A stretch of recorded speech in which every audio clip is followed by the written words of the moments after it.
여러분은 혹시 인생의 특정 순간에 마치 세상이 우리를 고립시키는 것처럼 느껴본 적이 있나요? 사람들은 멀어지고 기회는 사라지고 갑작스레 우리 곁에는 고요함만 남습니다. 이것이 잔인하고 부당하게 느껴질 수도 있어요. 하지만 제가 하나 여쭤보고 싶습니다.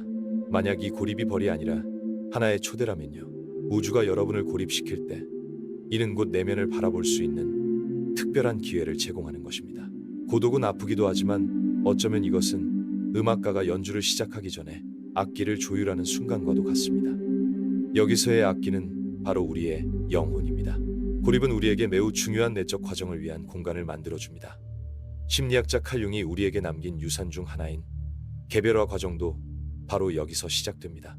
그렇다면 개별화란 무엇일까요? 개별화란 단순히 자기개발이나 목표 리스트를 달성하는 것이 아닙니다. 사회의 기대에 맞춰 자신을 바꾸는 것도 아닙니다. 융은 개별화란 우리의 의식적 부분과 무의식적 부분을 통합하는 과정이라고 했습니다. 다시 말해 온전한 나가 되는 것입니다. 듣기에는 간단해 보이지만 이 과정은 결코 쉽지 않습니다. 이 여정은 우리가 평생 동안 외면해 왔을지도 모르는 그늘을 마주하는 것을 요구합니다. 융이 말한 그늘은 우리가 외면하거나 억압한 우리 자신 일부를 말합니다. 두려움, 억눌린 욕망, 불안, 트라우마 같은 것들 말이죠. 우리가 부끄럽거나 받아들이기 어려워서 밀어냈던 부분들입니다. 하지만 아이러니하게도 바로 이 부분들이 우리의 진정한 힘의 씨앗을 품고 있습니다. 융은 그늘이 우리의 무의식 속 일부라고 했습니다. 이 그늘을 직면하는 것은 용기가 필요한 일이지만 동시에 우리 안의 미지의 가능성을 탐구하는 일이기도 합니다. 우주가 여러분을 고립시키는 것은 이 그늘과 마주할 수 있는 환경을 만들어주는 것입니다. 깊은 내적 성찰의 시간이자 자신조차도 숨겨왔던 부분을 들여다보는 순간인 것입니다. 그런데 왜 이런 과정이 중요할까요? 그것은 우리가 우리 자신을 온전히 받아들이지 않고는 진정으로 진짜 나로 살 수 없기 때문입니다. 진정성은 우리 안의 빛과 어둠 모두를 껴안는 과정에서 비롯됩니다. 융은 개별화를 우리의 내면에 존재하는 양극성을 화해시키고 조화를 이루는 과정이라고 했습니다. 그늘을 통합하는 것은 우리 자신에 대한 모든 판단을 내려놓고 완벽해져야 한다는 환상을 버리는 것을 의미합니다. 이 과정에서 고립은 매우 중요한 역할을 합니다. 외부의 소음에서 멀어지게 됨으로써 우리는 우리 안에 흐르는 미묘한 목소리를 들을 기회를 얻게 됩니다. 이 고요함 속에서 우리는 진정으로 중요한 것이 무엇인지, 우리의 진짜 가치관은 무엇인지, 그리고 우리가 진정으로 원하는 삶이 무엇인지 이해하기 시작합니다. 내면을 들여다보는 이 과정은 우리의 신념부터 인간관계에 이르기까지 모든 것을 재평가하게 만듭니다. 그리고 때로는 우리가 쫓아왔던 것들이 우리의 진짜 욕구가 아니라 단지 다른 사람들이 기대했던 것임을 깨닫게 됩니다. 변화는 바로 여기서 시작됩니다. 이 과정은 처음에는 느리고 거의 알아채기 힘들지만 우리가 더 깊이 탐구할수록 점차 강력해집니다. 고립의 초대를 받아들이고 내면으로 시선을 돌릴 때 특별한 일이 일어납니다. 우리는 우리의 진정성을 발견하게 됩니다. 하지만 이 여정이 결코 쉬운 것은 아닙니다. 자신을 마주하는 과정은 우리의 취약함을 인정하고 가면을 벗어던지며 오랜 시간 외면해온 아픔과 직면해야 하기 때문에 도전적입니다. 고독은 마치 새로운 것이 태어나기 직전에 비옥한 땅과도 같습니다. 고독은 처벌이 아니라 기회입니다. 이 기회는 우리 자신과의 관계를 다시 재구성할 수 있는 매우 소중한 순간을 제공합니다. 칼 융은 고요함과 고독 속에서 우리는 우리 자신의 그늘과 마주할 수 있다고 했습니다. 외부의 방해나 소음이 없을 때 우리는 비로소 우리 내면의 목소리를 들을 수 있습니다. 또한 융의 중요한 개념 중 하나인 동시성은 이런 고립의 순간에 자주 나타납니다. 처음에는 혼란처럼 보였던 것들이 점점 의미를 가지기 시작합니다. 이전에는 서로 연결되지 않아 보였던 사건들이 하나로 연결된 것처럼 느껴지며 마치 우주가 우리에게 무언가를 알려주려 했던 것 같다고 느끼게 됩니다. 내면과 연결될 때 우리는 이런 신호를 인식하고 이를 우리의 여정에서 길잡이로 삼을 수 있습니다. 고립과 함께 오는 영적 위기는 처음에는 모든 것이 무너져 내리는 것처럼 느껴질 수 있습니다. 마치 발밑에 땅이 사라진 것 같은 공허감이 찾아올 수 있습니다. 하지만 역설적으로 바로 그 공허 속에서 새로운 것이 싹트기 시작합니다. 영혼의 어두운 밤을 지나며 우리는 가장 큰 두려움과 불안을 직면합니다. 그리고 그 어둠을 지나면서 우리는 더 강해지고 더 깨어나며 무엇보다도 우리 본연의 모습과 더욱 조화를 이루게 됩니다. 이 과정은 마치 다시 태어나는 것과도 같습니다. 나비가 날개를 얻기 위해 고치 속 어둠을 견뎌내야 하듯이 우리도 스스로를 재구성하기 위해 고립의 시간을 통과해야 합니다. 바로 그 고요함 속에서 우리는 우리가 진정 누구인지, 무엇을 원하는지, 그리고 무엇을 놓아야 하는지를 깨닫게 됩니다. 우주는 우리를 잔인하게 고립시키는 것이 아닙니다. 오히려 우리가 진정한 길을 찾기 위해 외부의 방해에서 벗어나게 도와주는 것입니다. 결국 고립은 자기 발견으로 향하는 관문입니다. 그것은 우리를 더 진정한 삶으로 나아가게 하는 깊은 변화를 위한 기회입니다. 그러니 이 고요함에 저항하기보다는 이를 받아들여보는 것은 어떨까요? 주변이 모두 멈추고 고요해졌을 때 여러분은 자신에 대해 어떤 새로운 것을 발견할 수 있을까요? 우리의 내적 성찰을 허락하는 순간 우리는 온전한 나로 거듭날 수 있는 힘을 얻게 됩니다. 삶은 우리가 원하는 것을 그대로 주기 전에 항상 우리를 시험합니다. 이런 생각이 불편하거나 짜증스럽게 느껴질 수 있지만 부정할 수 없는 진실입니다. 모든 것이 무너지는 것처럼 느껴지거나 계획대로 되지 않는 순간을 마주했다면 한 가지는 확실합니다. 우주는 당신에게 등을 돌린 게 아니라 오히려 당신을 단련하고 있다는 사실입니다. 한번 상상해 보세요. 당신의 손에 거친 돌멩이가 하나 있습니다. 겉보기에는 그저 평범하고 별다른 매력이 없어 보일지도 모릅니다. 하지만 그 안에는 훌륭한 예술 작품으로 탄생할 가능성이 숨어 있습니다. 그런데 이 과정에는 꼭 필요한 것이 있습니다. 바로 망치와 돌 사이에 마찰을 견뎌내는 힘입니다. 이 과정은 부드럽지도 않고 편안하지도 않습니다. 사실 중간에 포기하고 싶어질 때도 많을 겁니다. 하지만 바로 그 마찰을 통해 거친 면이 다듬어지고 진정한 모습이 서서히 드러나게 됩니다. 그리고 중요한 점은 그 돌멩이가 바로 당신이라는 사실입니다. 외부에서 마주하는 모든 일은 사실 당신 내면의 상태를 반영하는 거울 같은 것입니다. 당신이 무엇인가를 간절히 원할 때 우주는 단순히 좋아, 여기 있어 라고 대답하지 않습니다. 대신 거울을 내밀며 묻습니다. 정말로 이것을 받을 준비가 되었나요? 여기서 중요한 점은 큰 것을 받기 위해서는 스스로도 그만큼 성장해야 한다는 사실입니다. 완벽하거나 무적이 될 필요는 없습니다. 하지만 진정한 자신이 되는 것이 필요합니다. 그리고 이를 위해서는 내면의 깊은 곳을 들여다보는 작업이 필요합니다. 당신이 간절히 바라는 것을 얻기 위해서는 그동안 외면해왔던 내 안의 어떤 부분과 마주해야 합니다. 그것은 우리가 인정하기 두려워하거나 부끄러워했던 부분일 수도 있고 때로는 두려움을 느끼게 하는 것일 수도 있습니다. 때로는 세상이 당신을 향해 등을 돌리고 있는 것처럼 느껴질 때가 있습니다. 사람들이 당신을 이해하지 못하고 노력해도 결과가 없고 모든 것이 막힌 듯한 느낌이 들 때 말입니다. 하지만 이런 순간들은 내면의 그림자가 작용하고 있는 순간들일 수 있습니다. 이 그림자는 당신을 방해하려는 것이 아닙니다. 오히려 당신에게 더 깊이 들여다보라고 신호를 보내고 있는 것입니다. 문제는 우리가 보통 이런 신호를 마주했을 때의 첫 반응이 도망치는 것이라는 점입니다. 고통에서 도망치고 불편함에서 도망치고 결국은 자기 자신으로부터 도망칩니다. 하지만 중요한 진실이 하나 있습니다. 도망친다고 해서 문제는 사라지지 않는다는 것입니다. 그림자는 당신이 외면할수록 더 커질 뿐입니다. 그것은 마치 마음속 지하실에 잠긴 상자와 같습니다. 상자를 열지 않으면 점점 무거워지고 부담이 됩니다. 하지만 용기를 내어 지하실로 내려가 그 상자를 열어보면 그 안에 있던 것이 사실은 단지 잃어버린 당신의 한 조각이라는 것을 알게 됩니다. 그것은 당신이 버려두었지만 여전히 당신의 일부였고 이제는 받아들여져야 하는 것입니다. 왜 이것이 중요한 걸까요? 그 이유는 이 그림자를 통합하지 않으면 그것이 계속해서 당신의 선택에 영향을 미치기 때문입니다. 얼마나 많은 사람들이 자신의 꿈을 스스로 망친 경험이 있을까요? 얼마나 많은 경우 반복되는 파괴적인 행동 패턴에 휘말렸던 적이 있었을까요? 그림자는 우리의 적이 아닙니다. 그것은 오히려 치유를 위한 부름입니다. 이제 우리는 동시성에 대해 이야기해 봅시다. 동시성은 우주가 우리를 어떻게 이끌어주는지 이해하는 데 도움을 주는 흥미로운 개념입니다. 동시성은 겉으로 보기엔 아무 관련 없어 보이는 사건들이 깊은 의미를 가지며 연결되는 순간을 말합니다. 당신이 정말로 필요로 했던 답을 예상치 못한 만남에서 얻게 된다든지 혹은 우연히 손에 들어온 책이 당신의 관점을 완전히 바꿔놓는 일이 생길 때처럼요. 이런 일들은 단순한 우연이 아닙니다. 이는 우주가 당신의 의도에 반응하는 방식이지만 종종 우리의 논리를 넘어서는 방식으로 이루어집니다. 하지만 이런 신호를 알아채려면 당신은 지금 이 순간에 깨어 있어야 합니다. 얼마나 자주 당신은 중요한 무언가를 놓쳤나요? 아마도 생각에 너무 빠져 있거나 일상에 매여 있어서 눈앞에 있는 것을 보지 못한 적이 많을 겁니다. 동시성을 알아차리기 위해서는 주의 깊게 관찰할 필요가 있습니다. 그것은 길이 항상 직선적이지 않으며 때로는 예상치 못한 우회로가 당신이 필요로 하던 정확한 길일 수도 있다는 사실을 상기시켜 줍니다. 그리고 여기서 우리가 받아들이기 가장 어려운 교훈 중 하나가 나옵니다. 우주는 서두르지 않습니다. 서두르는 것은 우리입니다. 우리는 즉각적인 결과를 원하고 빠른 변화를 원하며 하룻밤 사이에 모든 것이 달라지기를 바랍니다. 그러나 진정한 변화는 시간이 걸립니다.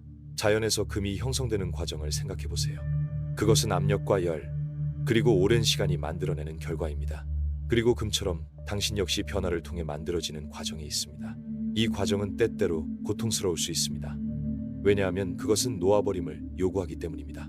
오래된 신념, 더 이상 당신과 맞지 않는 사람들, 당신을 같은 자리에 묶어두는 습관들이 모든 것에서 벗어나야 합니다. 하지만 놓아버림은 쉽지 않습니다. 사실 이것은 우리가 직면해야 할 가장 어려운 도전 중 하나일 수 있습니다. 그러나 동시에 그것은 당신을 해방시킵니다. 쓸모없는 것을 놓아버릴 때마다 새로운 것을 받아들일 공간이 생기기 때문입니다. 흥미로운 점은 우리의 가장 큰 배움은 종종 양극성에서 온다는 것입니다. 빛과 어둠, 어둠과 이름, 기쁨과 슬픔의 공존 속에서 우리는 성장합니다.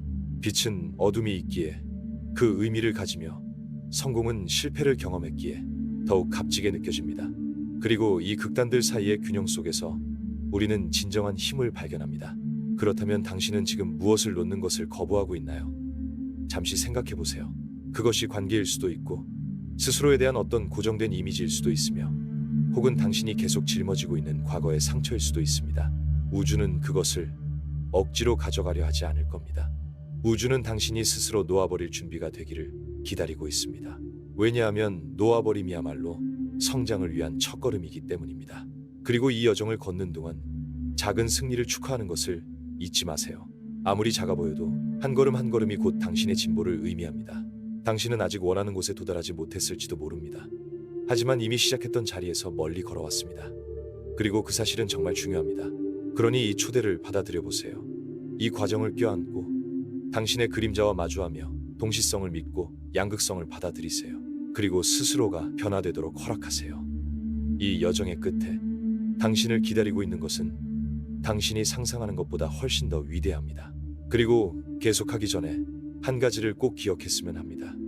이 여정은 바로 당신을 위한 것입니다. 만약 이 말들이 당신의 마음을 움직였거나 당신이 도전 과제를 바라보는 방식의 변화를 일으켰다면 이 채널을 구독하는 것을 고려해 보세요. 여기에서 우리는 함께 이런 생각들을 탐구하며 당신의 존재는 이 교감의 중요한 일부가 됩니다. 구독 버튼을 누르고 알림을 활성화하세요. 이 과정에서 당신의 시야를 바꿀 수 있는 내용을 놓치지 않도록 말이죠. 자기 성장은 지속적인 과정이고 한 걸음 한 걸음이 모두 중요하니까요. 그리고 잊지 마세요. 변화는 항상 순환 속에서 이루어집니다. 자연처럼 심는 시기가 있고 기다리는 시기가 있으며 수확하는 시기가 있습니다. 그러나 어떤 것도 휴면기 없이 피어날 수는 없습니다.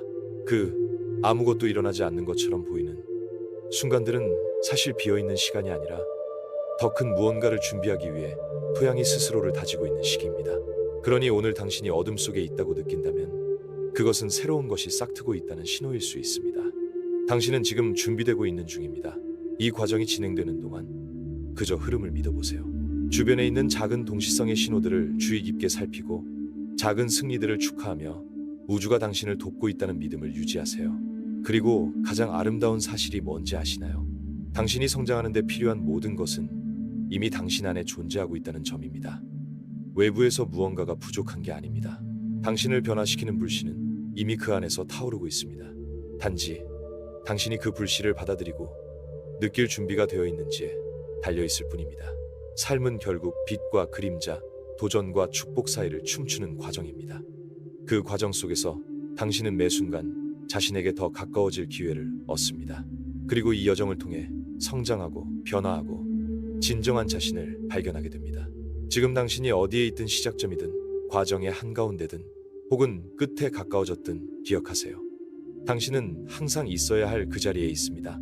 우주는 당신을 시험하는 것이 아닙니다. 당신의 본질을 드러내기 위해 도전하고 있는 것입니다. 당신이 미처 알지 못했던 힘, 불가능하다고 여겼던 가능성을 보여주기 위해서 말이죠. 이 길이 항상 쉽지는 않을 것입니다. 하지만 그 길을 걷는 모든 순간은 그만큼의 가치가 있을 것입니다. 왜냐하면 결국 당신이 얻게 되는 진정한 보상은 당신이 이룬 성취뿐만 아니라 그 과정을 통해 당신이 되어가는 모습이기 때문입니다.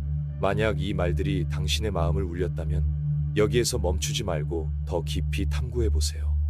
채널의 다른 콘텐츠들을 살펴보며 자기 발견과 성장을 계속 이어가세요. 지금 화면에 나오는 재생 목록을 클릭해 당신의 변화를 위한 다음 단계를 찾아보세요. 중요한 것은 계속해서 나아가는 것입니다. 한 걸음씩 천천히. 그리고 잊지 마세요. 당신이 찾고 있는 것도 당신을 찾아가고 있습니다. 변화의 가장 중요한 교훈 중 하나는 과정을 신뢰하는 법을 배우는 것입니다. 변화는 우리가 상상한 방식대로 오지 않을 때가 많습니다. 그것은 도전, 예기치 않은 변화, 혹은 상실이라는 모습으로 다가옵니다. 하지만 비밀이 있습니다. 과정을 신뢰한다는 것은 터널의 끝이 보이지 않을 때조차도 그 끝에 빛이 기다리고 있음을 믿는다는 뜻입니다. 이 믿음은 맹목적인 신뢰가 아니라 우주가 어떤 방식으로든 올바르게 작동하고 있다는 깊은 확신에 기반한 믿음입니다. 한 가지 이야기를 들려드릴게요. 한 청년, 우리가 현우라고 부를게요. 그는 자신의 사업을 시작하는 꿈을 가지고 있었습니다. 그는 모든 아이디어를 종이에 적어두었고 마음에는 열정이 가득했으며 구체적인 계획까지 세웠습니다. 하지만 시도하는 것마다 실패했습니다. 시작한 프로젝트들은 번번이 무산되었고 파트너십도 이루어지지 않았으며 그는 점점 자신이 잘못된 길을 가고 있는 게 아닌지 의문이 들기 시작했습니다. 결국 그는 모든 것을 멈추고 명확성을 찾기로 결심했습니다. 그 과정에서 현우는 문제는 꿈 그 자체가 아니었다는 것을 깨달았습니다. 문제는 그 꿈을 실현하려던 방식에 있었습니다. 그는 자신의 직관을 무시하며 자신과 맞지 않는 길을 억지로 밀어붙이고 있었던 것입니다. 그가 자신의 꿈에 더 깊은 이유, 즉 단순히 재정적인 성공이 아니라 사람들에게 도움을 주고 싶다는 진정한 동기와 재연결되었을 때 모든 것이 달라지기 시작했습니다. 때로는 실패가 재정렬의 한 방식일 수 있습니다. 현우는 우주로부터 벌을 받고 있었던 것이 아니라 조율되고 있었던 것입니다. 메시지는 분명했습니다. 자신 밖으로 뛰어다니지 말고 내면으로 돌아와라. 그리고 그가 그 메시지를 받아들였을 때 길이 열리기 시작했습니다. 이런 경험을 해본 적이 있으신가요? 때로는 무언가를 너무 간절히 원해서 억지로 일을 진행시키려 하지만 우주는 아직은 아니야 라고 말하는 듯합니다. 우주는 우리를 멈추게 하고 관찰하게 하고 방향을 바꾸게 만듭니다. 그리고 우리는 그 멈춤을 종종 패배로 받아들이지만 사실 그 멈춤 속에서 마법이 일어납니다. 침묵 속에서야 비로소 답이 들리기 때문입니다. 마지막으로 우리의 의도의 힘에 대해 생각해 봅시다. 당신은 왜 무언가를 원하고 있는지에 대해 얼마나 자주 깊이 생각해 본 적이 있나요? 우리는 종종 어떤 것을 원한다고 생각하지만 그것이 진정한 행복을 가져다 줄지 혹은 단순히 내면의 공허함을 채우려는 시도인지 잘 모를 때가 많습니다. 하지만 한 가지 분명한 사실은 있습니다. 내면에서 변화가 이루어지지 않는 한 외부의 어떤 것도 우리를 완전히 채울 수는 없습니다. 심리학 연구에서 목표와 행복에 관한 고전적인 이해가 있습니다. 연구자들은 사람들이 외부적인 이유, 예를 들어 사회적 인정, 지위, 혹은 돈을 위해 목표를 달성했을 때 목표를 이루고 나서도 여전히 공허함을 느낀다는 사실을 발견했습니다. 반면 자기 성장, 인간관계, 혹은 다른 사람들에게 기여와 같은 내면의 가치에 기반한 목표를 추구한 사람들은 훨씬 더 깊은 성취감을 느꼈습니다. 이것은 우리에게 중요한 질문을 던집니다. 내가 원하는 것이 나의 본질과 일치하는가? 아니면 내면의 치유가 필요한 어떤 공허함을 채우려는 시도에 불과한가? 그리고 치유에 대해 이야기하자면 꼭 짚고 넘어가야 할 중요한 주제가 있습니다. 바로 과거를 연민의 시선으로 바라보는 일입니다. 우리 모두는 상처를 가지고 살아갑니다. 그 상처들 중 일부는 어린 시절에 생긴 오래된 것들일 수도 있고 우리가 완전히 이해하지 못한 채 우리를 형성해온 경험들에서 온 것일 수도 있습니다. 하지만 그 상처들을 외면한다고 해서 문제가 해결되지는 않습니다. 오히려 이러한 상처들은 우리가 알아차리지 못하는 미묘하고 깊은 방식으로 우리의 선택에 영향을 미치게 됩니다.